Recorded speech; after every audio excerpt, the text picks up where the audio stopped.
Inside the Monday morning coffee shop, the grinder screamed louder than any conversation. The air smelled of fresh beans and damp coats.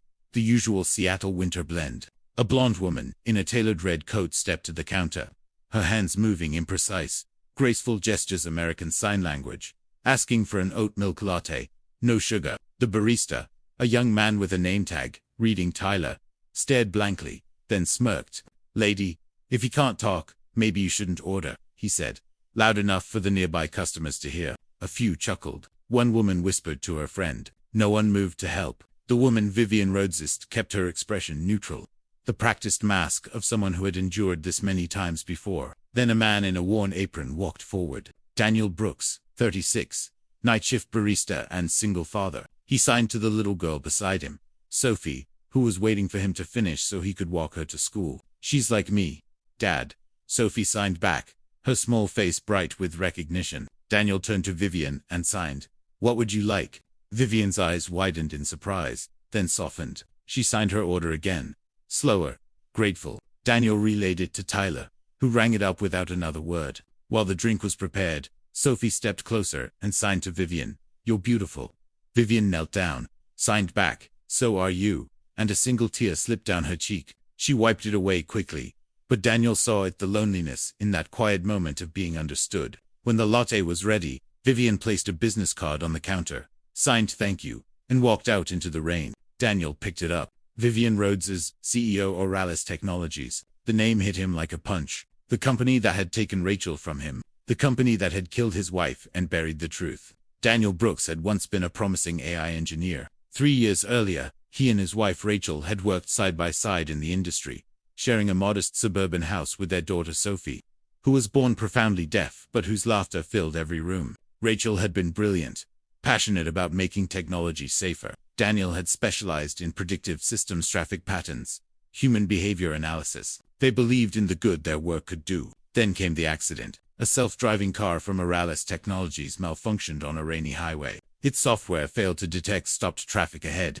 Rachel, crossing the street with groceries, never had a chance. The lawsuit Daniel filed was dismissed. Evidence vanished. The company's lawyers were too powerful, their resources endless compared to his grief. He lost his job for speaking out about corporate accountability. He lost the house when legal fees drained their savings. All that remained was Sophie, and a rage that had nowhere to go but inward. Now he worked nights at Seattle Brews, a small downtown cafe where the tips were decent and the questions were few. He lived in a cramped apartment on the city's edge, the heating barely functional, the walls thin enough to hear neighbors argue. Sophie's crayon drawings covered every surface, bright landscapes, finger-painted sunsets, a child's attempt to bring color into a world gone gray. Every evening before his shift, Daniel counted the cash in the kitchen drawer. Rent was due in 12 days. Sophie's tuition at the special school for deaf children was due in 15. He picked up extra shifts fixing cars on weekends, coming home with oil under his fingernails and exhaustion in his bones.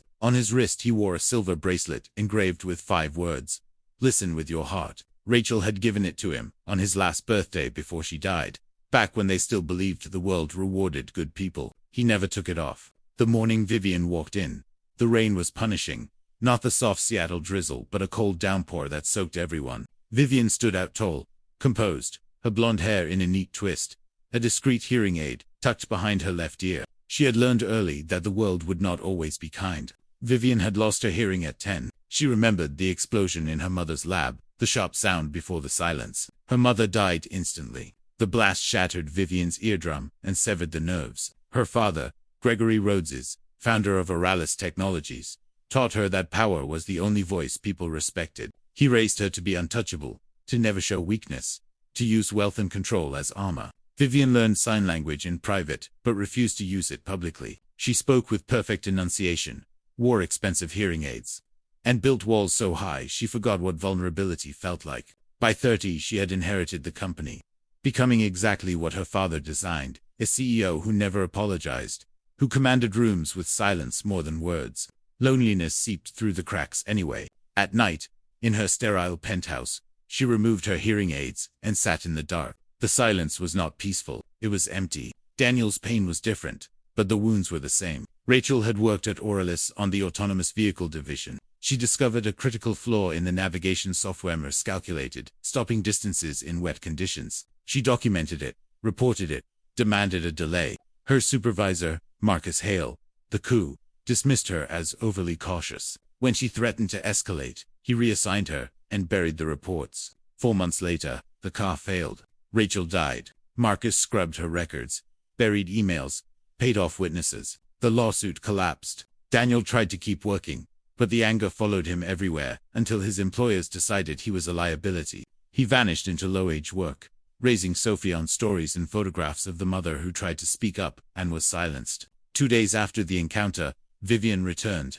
No red coat this time, just jeans and a gray sweater. She placed an envelope on the counter. Inside, a handwritten note and an invitation to Oralis. We're developing an AI system for real-time sign language to voice translation. I need someone who understands silence. Someone who knows what it means when the world refuses to listen. I'd like to offer you a consulting position, flexible hours, competitive pay, and a chance to build something that matters. Daniel's instinct was to refuse, to throw the note back, but Sophie appeared, school bag bouncing. She looked at the note, then at her father. Dad, she signed, maybe this time you can fix what hurt us. The words struck deep. At 7, she was wiser than he. Anger wouldn't bring Rachel back. Hiding wouldn't change the past. Maybe there was something worth fighting for. That wasn't revenge. He nodded. I'll come next week. The Oralis building was glass and steel, a monument to progress. The lobby gleamed with marble and LED screens. Daniel felt out of place in his worn jeans and frayed jacket. Sophie held his hand tightly. Vivian met them at the elevator, back in CEO mode, tailored blazer, sharp heels, but her face softened for Sophie. I'm glad you came, she signed. Sophie signed back. This place is big. Do you own all of it? Vivian smiled. I'm in charge. That's different. On the 15th floor, the AI lab occupied an entire wing. Vivian had prepared a private room for Daniel and Sophie, computers, whiteboards, and a corner of toys and books. Employees watched Daniel with curiosity and suspicion. But Vivian made it clear, he was essential. Daniel spent the first week reviewing code, testing sign language recognition, improving accuracy. The work pulled him back into the world he'd left. Despite his anger, he found himself caring about helping people like Sophie, like Vivian, like everyone ignored because the world couldn't be bothered to listen. Vivian stopped by daily. Their conversations mixed speech and signs naturally. Daniel noticed how she relaxed when she signed, shedding the boardroom armor. Sophie charmed the staff with drawings and fearless questions. What's an algorithm? Can computers dream? Then Marcus Hale discovered Daniel's presence. At 40, tall and lean, slicked back hair, eyes like old ice. Marcus had climbed through ruthlessness. He confronted Daniel in the lab. You think your sob story earned you a seat here? Daniel replied quietly. I was invited. Marcus sneered, called Sophie a sympathy card, called Daniel a liability. He left with a thin smile. That night, Daniel couldn't sleep. Marcus's words echoed. Charity case, liability. Daniel opened his laptop and searched the internal network. 3 hours later, he found an archived server with logs from 3 years ago. Rachel's reports. Marcus's dismissals. A final note.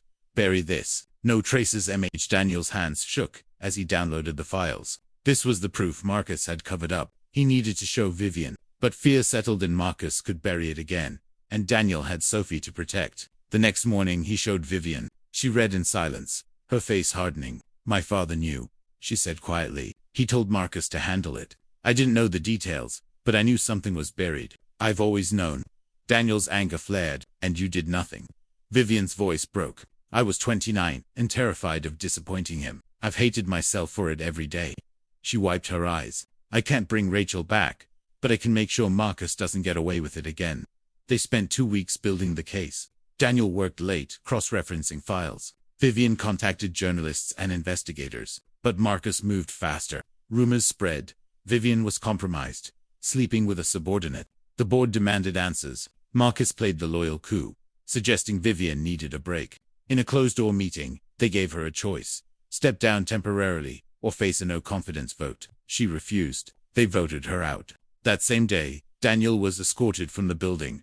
Contract terminated. Daniel picked up Sophie from daycare. We're going home, he signed. Did we do something wrong? She asked. No, sweetheart. We tried to do something right, and sometimes that's worse. 3 days later, Sophie found a USB drive in Rachel's old box. Daniel plugged it in. Rachel's face appeared recorded 3 days before she died. Daniel, if you're watching this, something went wrong. I've documented everything. The flaw, the warnings, the test footage. It's all here. The video cut to dashcam footage. A test car in rain, speeding toward stopped traffic, crashing despite overrides. Rachel's voice. Marcus, the overrides are failing, shut it down. Daniel wept. Sophie touched his arm. Mom wanted to tell the truth. He called Vivian. She arrived exhausted, watched the video 3 times, then said, "We can use this. Not if we go public. Not if we show it to everyone at once." Vivian made calls to journalists, tech reporters, the FBI. Agents arrived the next morning, took copies, opened an investigation into Oralis for fraud and negligent homicide. The annual shareholders meeting was 5 days away. Vivian had been barred, but she had one card left. She asked Daniel to stand with her. He agreed. The hall was packed. Marcus spoke about innovation and growth. Then Vivian walked in, Daniel and Sophie behind her. Security tried to stop her, but she kept going. She stepped to the podium, removed her hearing aids, set them down with a soft click. She began to sign. The massive screen lit up the AI translation system they had built together. Her words filled the hall. This company silenced truth. Today, silence speaks back. The screen shifted. Rachel's video played. Her warnings. The test footage. The crash. Marcus's voice. The data didn't matter. Gasps rippled. Cameras flashed. FBI agents moved forward, handcuffing Marcus in front of hundreds. "Marcus Hale, you're under arrest for fraud, obstruction of justice, and criminal negligence." The room erupted. Vivian kept signing, tears on her face. Rachel Brooks tried to save lives. She was silenced. Today, I'm giving her back her voice. The fallout was swift. Marcus was charged. The board launched an investigation. Executives resigned or were fired. Oralis's stock plummeted. Lawsuits poured in. Vivian fought to rebuild. She reclaimed control as CEO, free of her father's shadow. She established the Rachel Brooks Foundation for Technology Ethics, whistleblower protection, and support for affected families. Daniel became technical director, creating real AI safety standards that put people before profits. Sophie became the face of inclusion, her bright smile and fearless sign language in every campaign. 6 months later, Sophie received cochlear implant surgery, fully funded by the foundation. When it activated, her eyes widened. She heard the monitors, the sheets, her father's breathing. "Dad," she said aloud, voice small and uncertain. Daniel's throat tightened. "I'm right here, sweetheart." Sophie smiled through tears. "You sound like light." Vivian watched from the doorway, present for every moment. She finally understood what Rachel had fought for, not just safety, but connection. 1 year after the arrest, Daniel bought Seattle Brews with settlement money. He kept the name but changed everything. Staff trained in basic sign language, braille menus, quiet hours for sensory sensitivities. It became a space where overlooked people felt welcome. On a bright Sunday morning, Vivian walked in, no hearing aids, red dress, hair down, relaxed. She signed, "Oat milk latte." Daniel smiled, "Always." Sophie ran out, cochlear implant visible, hugged Vivian fiercely. They sat by the window, sunlight warming the table. Daniel poured 3 mugs, Sophie's mostly milk. They didn't need many words. Some conversations happened in silence, some in signs, some in the space between. Vivian reached across and took Daniel's hand. He didn't pull away. Sophie placed her small hand on top. "Listen with your heart," she signed. Daniel smiled. Rachel's words lived on through her daughter, the foundation, every person they helped. Steam rose from the cups. The espresso machine hissed softly. Sophie laughed at something only she understood. For the first time in years, Daniel breathed easily. Vivian looked at him. He looked back. No words. Just understanding. To people who had learned that silence wasn't the absence of sound. It was the presence of listening. And sometimes the loudest thing you could do was make space for someone else to be heard. They would keep listening.